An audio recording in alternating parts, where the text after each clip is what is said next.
3 চামচ গুঁড়া দুধ দিয়ে হাফ বাটির মতন রসমালাই বানিয়ে নিলাম। এত সুন্দর রসমালাই হয়েছে। ঘরে যদি গুঁড়া দুধ থাকে এখনই বানিয়ে নিন।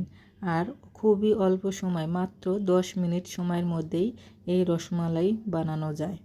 বানাতেও সহজ, খেতেও দারুণ, কোনো ঝামেলা নেই।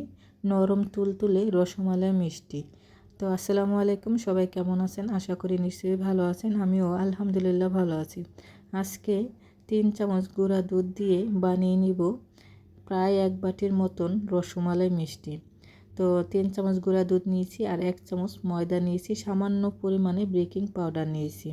তারপরে ডিম দিয়ে ভালো করে এখন মাখিয়ে নেব, একটা ডো বানিয়ে নেব। অল্প অল্প ডিম দিয়ে এই ডোটা বানাবো। আমার গুঁড়া দুধ যখন অল্প, তো ডিমটাও আমার সাবধানে দিতে হবে, তা না হলে কিন্তু একদম নরম হয়ে যাবে। আর একদম নরম হলে কিন্তু মিষ্টি বানাতে কষ্ট হবে। তো আমার সুন্দর মতন ডোটা হয়ে গেছে। এখন আমি হাতে একটু তেল মাখিয়ে তারপর ছোট ছোট করে মিষ্টিগুলো বানিয়ে নিব। আর মিষ্টিগুলো খুবই ছোট বানাবো, কারণ এই মিষ্টিগুলো ফুলে ডাবল হবে। তো ছোট ছোট করে সবগুলো মিষ্টি বানিয়ে নিয়েছি। আর এখানে আমি হাফ কেজি দুধ চুলায় দিয়েছি আর দিয়ে দিলাম চিনি। চিনিটা যার যার পছন্দ মতন দেবেন। তারপর 2টা এলাচ ফাটিয়ে দিলাম খুব সুন্দর একটা ঘ্রাণের জন্য। তো মিষ্টিগুলো আমি দিয়ে দিচ্ছি। দুধটা বলক এসে গেছে, একটু ঢুলাইয়ে তারপর ঢাকনাতে ঢেকে রেখে দেব 5 মিনিট। 5 মিনিট পরে দেখেন মাশাআল্লাহ মিষ্টিগুলো ফুলে ডাবল হয়ে গেছে। আমি আবারও ঢাকনাতে ঢেকে 5 মিনিট রেখে তারপর চুলাটা বন্ধ করে রেখে দেব ঠান্ডা হওয়ার অপেক্ষা।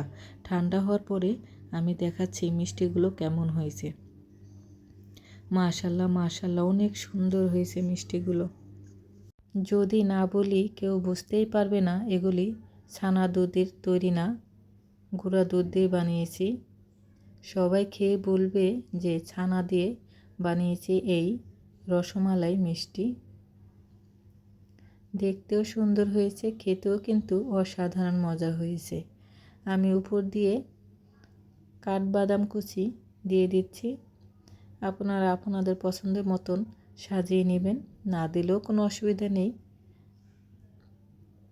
প্রায় হাফ কেজির মতন হয়ে গেল রসমালাই মিষ্টি, গুঁড়া দুধের রসমালাই। 10 মিনিটেই রসমালাই মিষ্টি। ভিডিওটি যদি ভালো লাগে লাইক কমেন্ট করবেন, শেয়ার করবেন, ফেসবুক পেজটা ফলো দেবেন।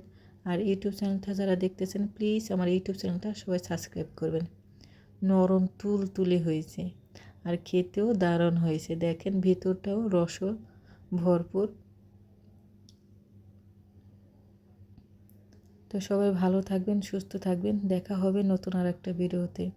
রেসিপিটি কেমন লাগলো কমেন্টে জানাবেন। প্লিজ ভিডিওটি শেয়ার দিবেন।